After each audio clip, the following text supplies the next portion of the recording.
Hello, good people, and welcome. Today, we are going to talk intersectionality.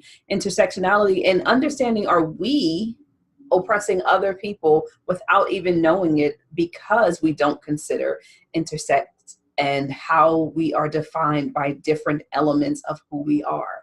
And so, as you guys know, I teach a course called I teach a course on oppression and diversity. And one of the major things that we talk about is privilege, and privilege, not just white privilege, as most people are comfortable with talking about today, or getting more comfortable with talking about, which is awesome, but also heterosexual privilege, male privilege, and just the elements of how we intersect as individuals with even in one group or community. And so it is always fascinating to me as an African American slash Black slash, and we can go on and on, how if we always group ourselves as only one thing, we don't see or celebrate the elements that make us different, but also we don't acknowledge that we also may have some privilege, right? And so I didn't even also add religious privilege as well as one of those intersects.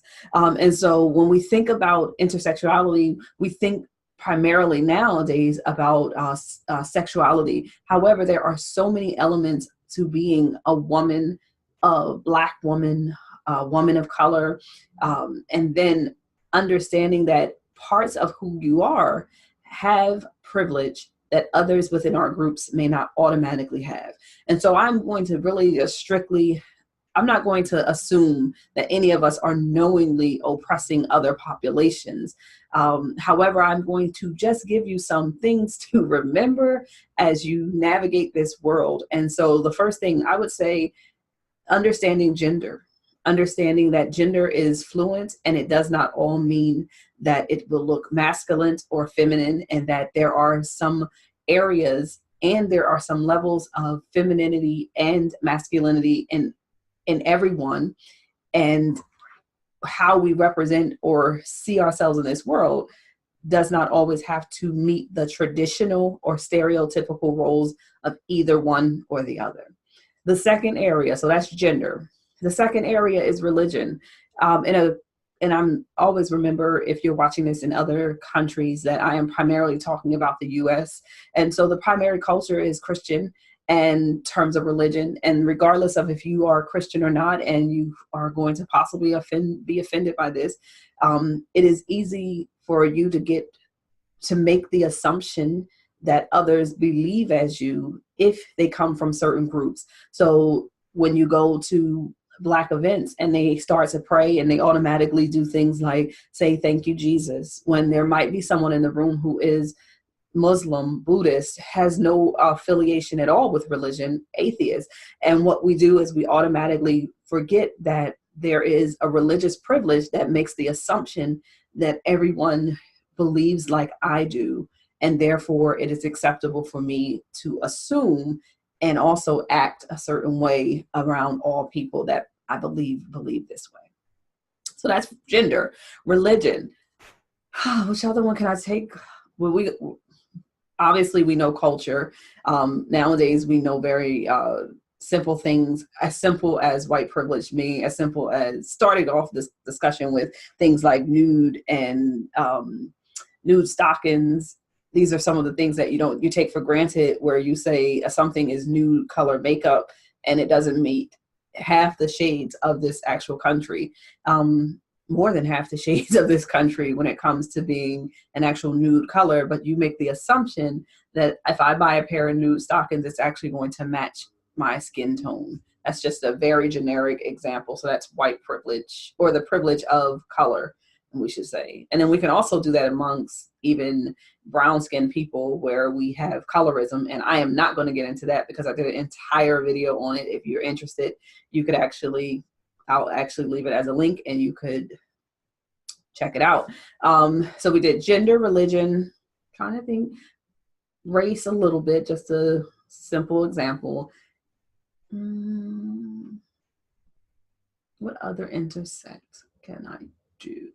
gender being different than sexuality. So let's go ahead and do sexuality or heterosexual privilege, where we assume that everyone is married to someone of the opposite sex, where we assume that when we talk about relationships, we're talking about male and female only, when we're assuming things that are very uh, traditional in this country's belief about what marriage should look like.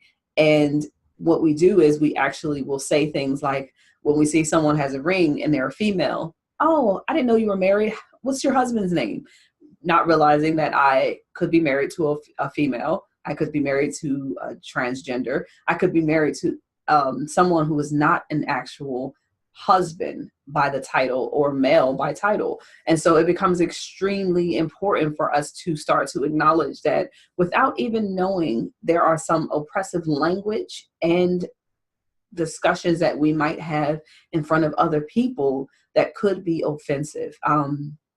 I was actually sitting with a group of people who I'm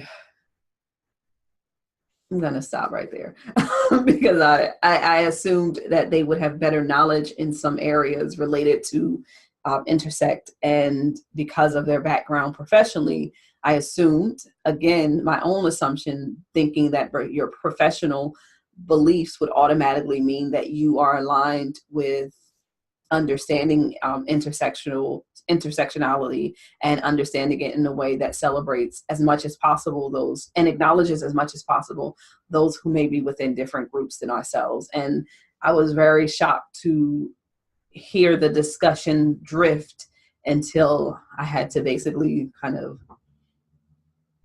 be that stern, well, no, that's not how we look at it, and it's not acceptable to pretend like that others don't exist because you're uncomfortable with those others. And so it's very important that we recognize that we are possibly within some privileged groups ourselves, and amongst those privilege, and I did not do gender roles different than gender.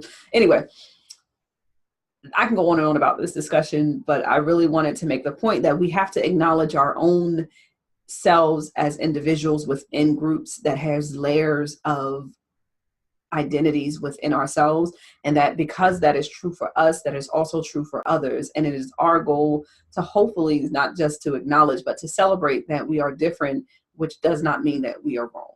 All right, you guys, if you haven't already, like the video. I'm supposed to do this earlier in the video, but I keep forgetting. If you haven't already, like, subscribe, and I will check you next week. Be well.